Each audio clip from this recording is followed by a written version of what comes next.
They will soon be calling me Mr. Brexit. That's what Donald Trump tweeted on August 18th, 2016. A moment of unexpected self-branding genius from a man who, just weeks before, didn't even know what Brexit was. In fact, when asked about it in June of that year, he responded with a puzzled "huh?" before finally aligning himself with the anti-EU crowd. Because if there's one thing Trump is good at, it's knowing who he's against and making sure he's on the opposite side. And so began a political bromance that would come to define a decade. Brexit and Trump, 2016's twin earthquakes. One tore Britain out of the European Union, the other tore the Republican Party out of reality. And for years, they were treated like two chapters of the same story. A populist uprising, a cry of revenge from the left behinds, a rejection of the smug globalist elites who had ruled for too long. But what if I told you that Brexit and Trump were never truly part of the same story? What if their shared moment was more coincidence than coordination? Because nearly a decade later, one of them is still breaking things. And the other one? Brexit Britain is standing in the ruins, politely queuing for forms at Dover. And Trump is back in the White House. Brexit is still trying to figure out what exactly it was supposed to achieve.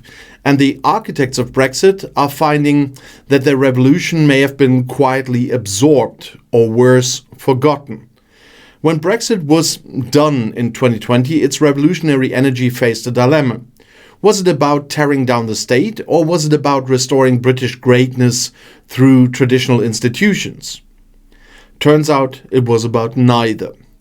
The blob, as Brexiteers call the British administrative state, did not collapse. It simply digested Brexit like a rich pudding. And meanwhile, across the Atlantic, Trump is burning through what's left of America's institutions. In his first term, the system held. Barely. This time, he's out to finish the job. But while Brexit hit a bureaucratic cul-de-sac, Trump is offering chaos with no map. One stagnates and the other detonates. Back in 2016, the symbolic meeting of minds happened at Trump Tower. 4 days after Trump's win, Nigel Farage, grinning like a man who just found out the pubs open all night, stood next to the president-elect, flashing thumbs up like a pair of rogue Santa Clauses.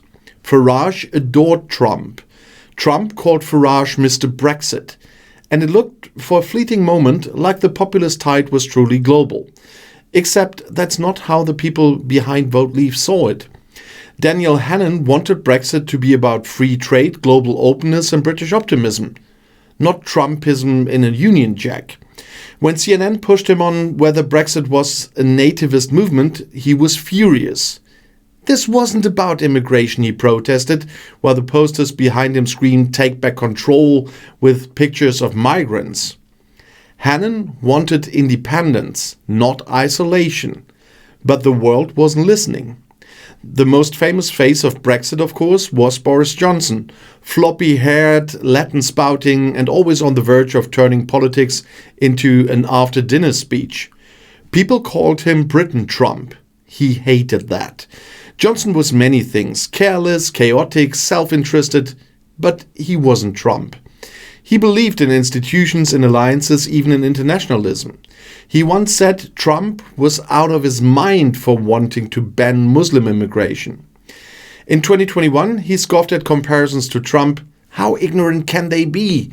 Well, Boris, you did call black people pickaninnies. So maybe the confusion is understandable. After Johnson came Liz Truss. She tried to do what the Brexiteers claimed they wanted: deregulate, slash taxes, set the markets free. It lasted 49 days. She was ousted so fast her policies didn't have time to warm up. Turns out the markets didn't want a libertarian fever dream. They wanted stability. And even Brexiteers couldn't agree on what freedom was supposed to look like.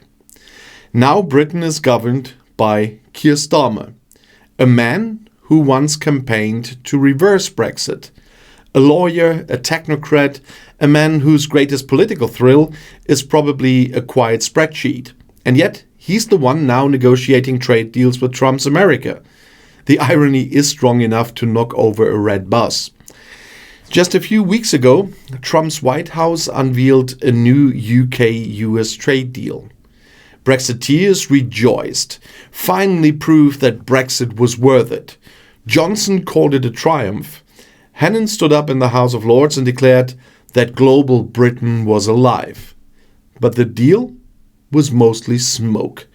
Tariffs remain, regulations remain, and it was negotiated by a Labour government that still thinks Brexit was a bad idea. Even Conservative leader Kemi Badenoch, no stranger to Brexit cheerleading, said Britain had been shafted. So much for sovereignty. And yet, in Trump world, things are different. He doesn't care about Britain's needs. He doesn't care about allies at all. His foreign policy is built on self-interest and spectacle. And the Brexiteers are left begging for scraps from a table that keeps vanishing. Some, like Dominic Cummings, have embraced the chaos. Cummings now praises Trump's destruction of institutions. He dreams of a political startup that would sweep away the British establishment. He calls it the Startup Party. It's powered by Muskian tech fantasies and Substack rants. He even thinks Farage might be the one to front it, which is weird because he used to loathe Farage. And speaking of Farage, guess who finally made it into Parliament? After 7 tries, he's an MP. He leads Reform UK, a party with a Trumpish playbook, anti-immigration, anti-green, anti-elite. But now that he's actually part of the system, he has a Trump problem. That picture from Trump Tower? It's now electoral poison. Brits don't like Trump. They like him even less than they like Elon Musk. The new populist in town is Jeremy Clarkson. Yeah, the car guy. The puncher producer guy, the man who writes columns about how annoying France is. In 2025, Clarkson is flirting with politics. He rails against the Labour government. He speaks at farmer protests and he says openly that Brexit was a disaster. He says it made everything worse, slower, more bureaucratic. If he were PM, he claims, he'd crawl to Brussels to ask to rejoin. And this from the man some once called Britain Trump. So what's left there? Trump returned to power, reshaping America in his own image. Brexit, adrift, its meaning diluted, its champions divided. Where once they seemed aligned, now they are antagonists. Trump's America is uninterested in making Britain great again, and Brexit Britain has no leverage to demand it. Brexit was supposed to be bold. Instead, it's bureaucratic.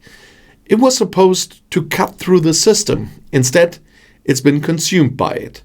And meanwhile, Trump keeps smashing, not because he has a plan, but because destruction is the plan. In the end, perhaps Trump really is Mr. Brexit, but not in the way he meant, not as the inspiration, but as the warning. If you build your politics on chaos, don't be surprised when the rubble is all that remains. Thanks for watching, and if you like this deep dive into the political absurdity of our age, don't forget to like, share, and subscribe to Outside Views. And if anyone tells you Brexit and Trump were the same movement, feel free to send them this video, because sometimes even disasters come in different flavors. And if you want to see another video right now, the next one is right here in the end screen, right next to a video from my newest channel. Whatever you pick, I'll see you there. I'll be back.